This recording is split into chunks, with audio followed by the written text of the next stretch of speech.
Welcome to the Strategy Toolbox, the On Strategy webinar series.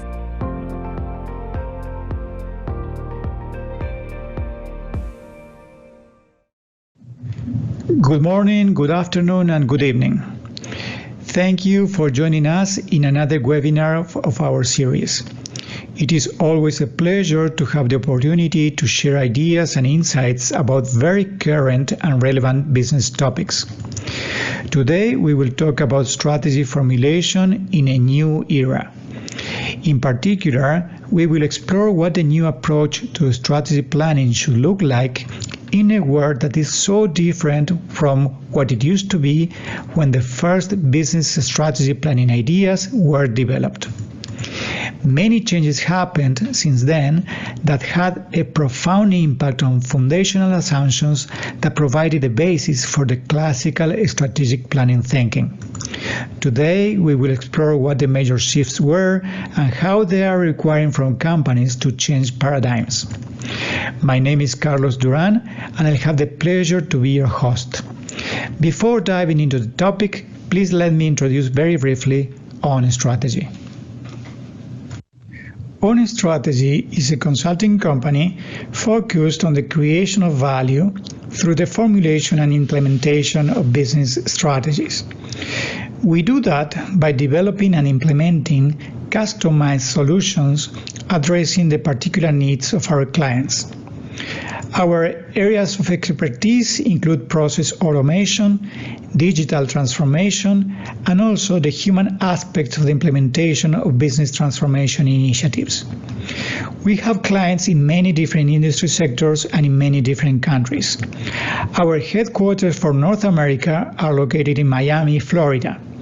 We like to think of ourselves as a global company having developed projects in a number of different countries. Okay, enough about us. Let's get on with the content. And if you have any questions or comments during the presentation, I would greatly appreciate it if you can send them to us using the chat section of the webinar. I would like to start this presentation discussing a little bit what has changed. One question that I hear a lot in organizations is, we spend a lot of time planning, and when we're done, the plan is already obsolete. Does it sound familiar? The classical concept of strategy is being called into question. And why is that? Traditionally, strategy was understood as a series of complex analysis and synthesis about the industry and the competitive environment that companies used to create and retain competitive advantage over the competition. This type of analysis usually consumes a lot of resources and a lot of time. The basic concepts of strategy planning were developed in an era where frequent and profound changes were very rare. Companies operated in more or less stable and predictable environments in defined industry sectors, and for that reason, the classical approach to strategy planning was the right one. Understand the environment, the company, the competition, the client, then devise a plan, execute it, and review it at given intervals. Well, that scenario is very different now. We are living in an increasingly unpredictable world where rapid and profound changes are not the exception, but are becoming the norm. So, does it mean that strategic planning is not useful anymore? In reality, it is in times of turbulence when we need a strategy more than ever. Strategy is basically winning competitively in a particular situation, and that hasn't changed. What has changed are the challenges that companies are facing in their competitive environments. Some industries have not changed for a long period of time, so they can be very successful making predictions. Some others are changing very frequently because they are shaping the environment. Others are merely trying to survive by enduring changes. And some others are trying to do all of the above at the same time. The key idea here is that the approach to strategy that we have to use has to match or be specific to the particular situation of the company. In addition to that, technology, globalization, social and environmental concerns are things that in the past companies could have chosen to ignore and still be successful, but not anymore. All of these factors are requiring from organizations to adopt a combination of strategic approaches to be successful depending on the particular business environment where the company has chosen to compete. And that is something very different from how companies used to work on strategy in the past. The approach to strategy has to match the particular situation of the organization. There were two foundational ideas in the early days of development of strategy in business that provided the basis for a number of strategic approaches. One of the ideas was the one proposed by Bruce Henderson, the idea of increasing returns. In simple terms, meant that if you have a scale, you have a competitive advantage that is difficult to match. The other idea is the one proposed by Dr. Michael Porter, who introduced the concept of the value chain, a series of steps from raw materials all the way up to delivery. Companies that can excel at different steps of the value chain can gain a distinctive competitive advantage. What holds business together are the transaction costs. The boundaries of corporations are the transaction costs. Transaction costs, processing and communicating information have been radically transformed in the last few years. The cost started to fall sharply, and that translated into a lesser need to be vertically integrated. A key implication of that is that the value chain can break up. Other players in the value chain can penetrate or attack. This is transforming radically the definition of industries that were so familiar to us in the industrial era. Now, a competitor in one business can use their position in the value chain to disintermediate or penetrate other steps in the chain. Let's consider the example of the publishing industry. Traditionally, book selling was about distribution. With the arrival of internet, distribution started to be a lesser problem.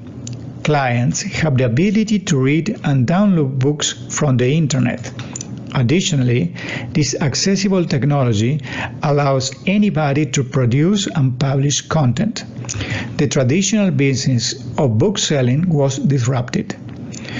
Whereas some organizations in the industry resisted the change and disappeared, others embraced the new opportunities and recreated themselves. Let's think of the case of Encyclopedia Britannica, that in 2012 abandoned its printing operation that traditionally was the core of its business. They shifted completely from analog to digital. They created the first version of the Britannica in 1981, they published the first multimedia CD-ROM in 1989, and the first Internet encyclopedia in 1994. Even though the way in which they are selling their encyclopedias have changed, what they are delivering hasn't changed. Now, the company has thousands of expert contributors worldwide that can reach much larger audiences. They shifted their business model from selling hefty books for thousands of dollars to make the content available to a larger audience at an affordable price. Collin and Porras, in their seminal work, Built to Last, define what they call the genius of the ant. as one of the key characteristics that differentiate visionary companies successful for long periods of time versus other companies that were successful for some time, but that they were not able to keep their competitive advantage. They argued that visionary companies excelled at having a very strong sense of purpose and vision, and at the same time the ability to embrace change. The idea seems to be very much applicable to the new strategic abilities that the modern world demands from organizations. The ability to be stable and constantly reinvent themselves. The ability to create value for the company by creating value for the society and the environment. The ability to create competitive advantage by collaborating with competitors, and the list goes on and on with seemingly contradictory statements. One key concept in the new strategic thinking is that no company can deliver all the value that the customers expect on its own. In that regard, the new approach demands from organizations to see strategy more as facilitators of the different players in the ecosystem to create more value. And the company is only one of the players in the ecosystem. In addition to that, companies need to accommodate not only the interests of shareholders, but also of other stakeholders that care about social progress, for instance, or the environment. These kind of transformations render the traditional approach to strategy obsolete. Here we can see a couple of examples of companies that leverage the power of technologies to become orchestrators of platforms and created a new source of competitive advantage. Airbnb disrupted the hospitality industry without owning a single property. And Amazon transformed itself from an online bookstore to a global e-commerce retailer, overtaking Walmart in sales. Apple and Samsung are good examples of companies that compete and collaborate at the same time. Apple is Samsung's most important customer of screens for cellular phones, and yet they are competing in the smartphones business. I've used several times the word ecosystem. Before presenting this example, I believe it would be useful to have a working definition of what an ecosystem is. Basically, an ecosystem is a network of organizations and individuals exchanging goods and information in order to create value and ultimately to ensure mutual survival. Let's consider, for example, the case of Ionity, a joint venture created by BMW, Daimler, Ford, Volkswagen, Audi, and Porsche that have joined forces to create the largest network of high-power charging stations for electric vehicles in Europe. Some of these companies are direct competitors, and despite of that, they are working together to drive this strategic initiative that will benefit all of them in the long term. The mindset required to identify and pursue this type of opportunities is very different from the ones that were successful in the industrial age. Let's talk a bit more about how business models are changing. Business models define the way in which a firm creates, delivers, and captures value. A broader business scope requires building new capabilities. Let's look at the case of the farming equipment manufacturer John Deere. They are responding to potential digital entrants that could commoditize farming hardware, such as tractors and harvesting equipment, by creating a data-driven service business that collects soil samples and analyzes weather patterns to help farmers optimize crop yields. Sensors in tractors and other machinery provide data for predictive maintenance. Automated sprinkler systems sync up with weather data, and an open software platform lets third-party builders build new service applications. Some businesses are very predictable and some others very unpredictable. Some industries haven't changed much in hundreds of years, like the paper industry, for example, and others change almost every day, like the high-tech industry. Some organizations have a portfolio of products and services that serve at the same time stable and unstable environments. Hence, a single approach to strategy formulation doesn't seem to make sense. Moreover, there are occasions in which extraordinary circumstances demand from organizations to adapt their strategies to dramatic changes in their environments. Do you recall any recent one? Yes, that is right. The COVID-19 pandemic rendered most organization strategies obsolete. To illustrate the point, let's explore how the strategy formulation process evolved during the COVID-19 pandemic. We have witnessed how organizations around the world had to pivot their strategies to respond to a dramatic, unpredicted event. At very high level, we could identify three distinct stages: survive, adapt, and transform. The main focus of the survival phase was on strengthening safety and security and focusing on operational effectiveness and efficiency. The key focus for companies that were adversely affected was to keep the lights on. This was just a short-term strategy, mostly focused on allowing the company to survive, but it was not intended to lead to a long-term strategy. In the adaptation phase, the focus is on revisiting the strategy and updating the strategic plans to reflect the necessary changes. In this stage, the organizations concentrate on the products and services that the companies were offering pre-pandemic to continue exploiting them, and at the same time initiate the exploration of new products and services. In the transformation phase, the focus is on transforming the business to succeed in a new normal.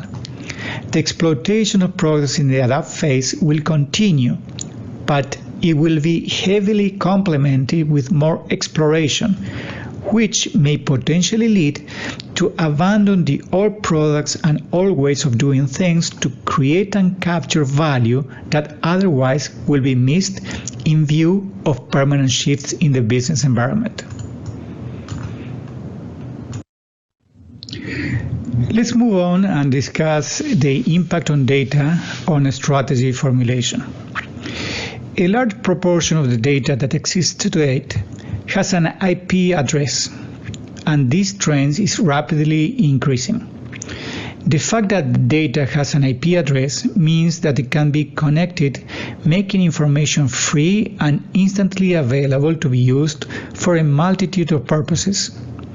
The ability to interconnect data makes possible to uncover patterns that went unseen in the past, and also to connect people and machines in ways that were unthinkable a few years ago. The number of patterns that we can see in the data has multiplied several orders of magnitudes in the last 2 decades. We can combine and personalize data to create and deliver new products and services customized to the particular needs of our clients. Let's think, for instance, about the advances in genomic medicine that are making possible to apply genomic information to personalized treatments. If we add all the genomic information of all the population around the world, we will be able to identify patterns that will revolutionize the medicine. Going back to the strategic thinking, a fundamental question that we need to ask ourselves is how these models of decentralized sources of data that can be shared and connected around the world is compatible with the business models of organizations that rely on proprietary data. This is a fundamental change that has to be considered at the time of formulating the strategies. As an example, let's think for a moment in the energy sector and the ability of the domestic capacity of producing clean energy through solar panels or small turbines, for instance, that can in the future replace the corporate scale furniture production that we have today. This idea, or this new trend, goes against the first fundamental concept proposed by Henderson with regards of increasing scope as a source of competitive advantage that we have discussed at the beginning of this presentation. This example makes apparent how technology is making possible to break up value chains and shows how the idea of vertical integration as a source of competitive advantage is rapidly becoming obsolete.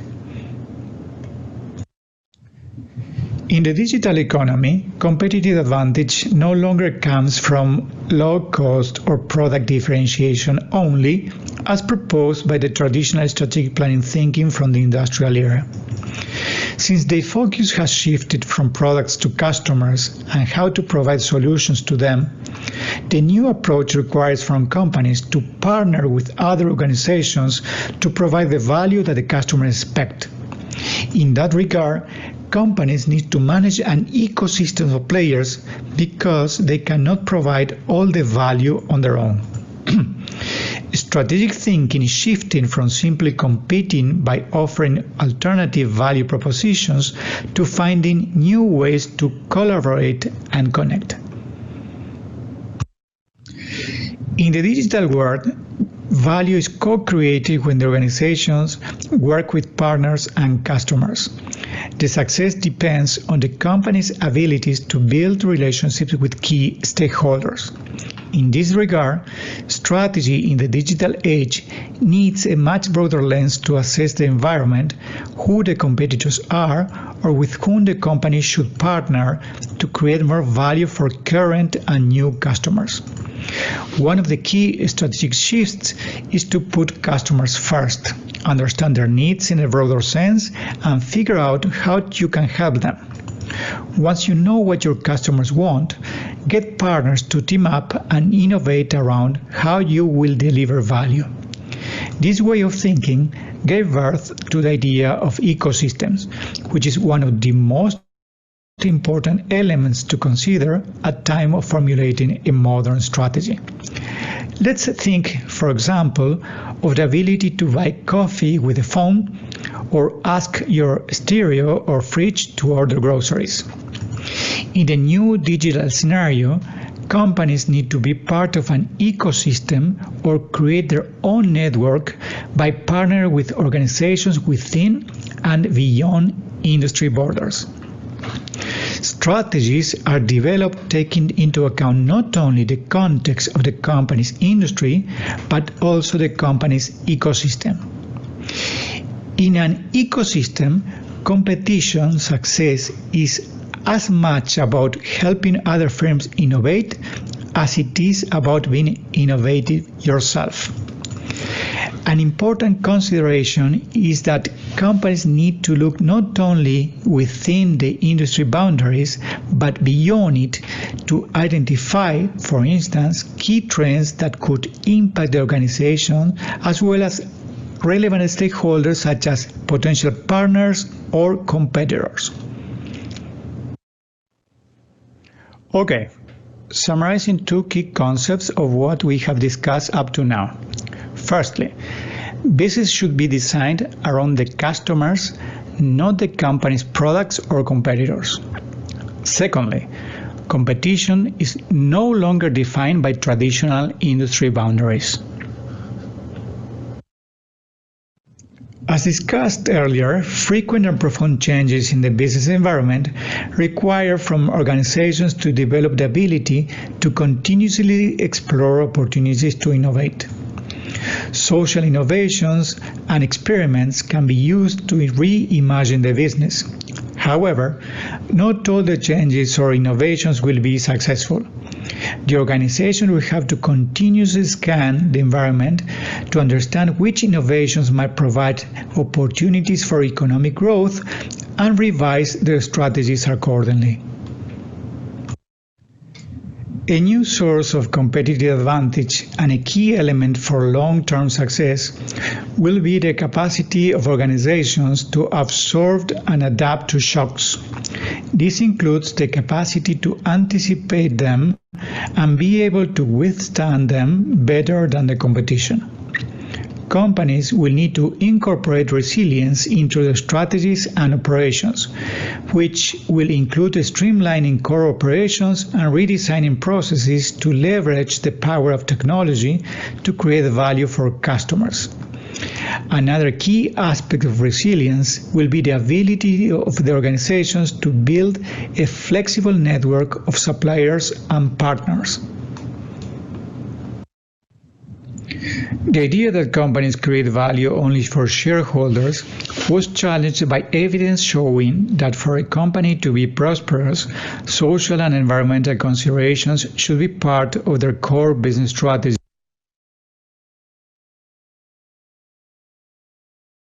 and operations. It is foreseen that this trend will accelerate, requiring from organizations to take a closer look at the opportunities of working together with different actors in their ecosystems to create not only economic but also social and environmental value. Once the organization has a clear view about where it wants to go and has understood the environmental challenges and opportunities, the next step is to define how to get there. There are a series of tools that organizations can use to help formulate a strategy. Here are some of them. This list is by no means exhaustive. Let's briefly talk about each one of them. Scenario planning. It's about thinking the unthinkable and prepare the company for plausible scenarios. Ecosystem strategy. The idea is to work together with different stakeholders in the ecosystem to create more value for each member of the ecosystem than any organization operating alone could, and benefiting all the members of the ecosystem. Disruptive innovation. The idea is to create a new market and value network, starting with low-end markets and less demanding customers. Design thinking. In this approach, products and services are developed starting with a clear understanding of the customer needs. Business model canvas. This is a tool that encompasses strategy planning and execution elements. The main components of the canvas are the definition of products and services, the value proposition, the channels that the company will use to communicate and deliver the value proposition, the definition of the type of relationship they want to have with the customers, the main activities that the company should perform, the resources that they need, the key partners, the cost structure, and the revenue streams. Co-creation. The idea of this methodology is to create products and services working together with the clients. The strategic thinking is constantly evolving. There are a series of ideas that have emerged as response to the new challenges posed by the digital age, which are very different from the ones in the industrial age, characterized by more predictable and stable environments. Summarizing the key ideas. The notion of changing the company's focus by changing a fundamental question that companies in the industrial age usually ask themselves in the early stages of their strategy formulation process. The classical question of, what business are you in? In a digital world, the notion of industries, competitors, and customers are changing dramatically, and for that reason, the question that companies need to ask themselves is, what is the problem that we're trying to solve? In classical strategy planning, one of the most common analyses that companies conducted was the industry analysis using tools such as Porter's 5 forces. Today, very few environments remain classical. In the industrial age, companies were competing with organizations within their industry only. In the digital age, you are competing with any organization capable of providing value to your customers in any step of your value chain. For that reason, it is key to look for trends outside your industry boundaries and understand how those trends can impact your organization. The one-size-fits-all approach to strategy planning, where one company can choose from more or less fixed set of approaches to successfully compete is dead. The new reality demands from the organization to use a combination of approaches simultaneously, maybe one focused on the core business and another one to test and experiment with different products and services outside their core, perhaps at a small scale. The 3 to 5 year strategy planning cycle that was commonly used in the majority of organizations doesn't make sense anymore in view of the much more frequent and drastic changes in the environment. Looking at strategy through an ecosystem lens is becoming more and more critical. And yet, most leaders, especially the ones coming from successful industrial era companies, fail to understand the importance of ecosystems simply because they were hardwired to think in a different way. With this, we have reached the end of today's webinar. If you have more questions or comments, we always appreciate feedback. Please email them to us, and one member of our team will be happy to be in touch with you. Thank you again for joining us today, and I hope to see you again in another webinar of the series. Stay healthy and stay safe. Bye-bye.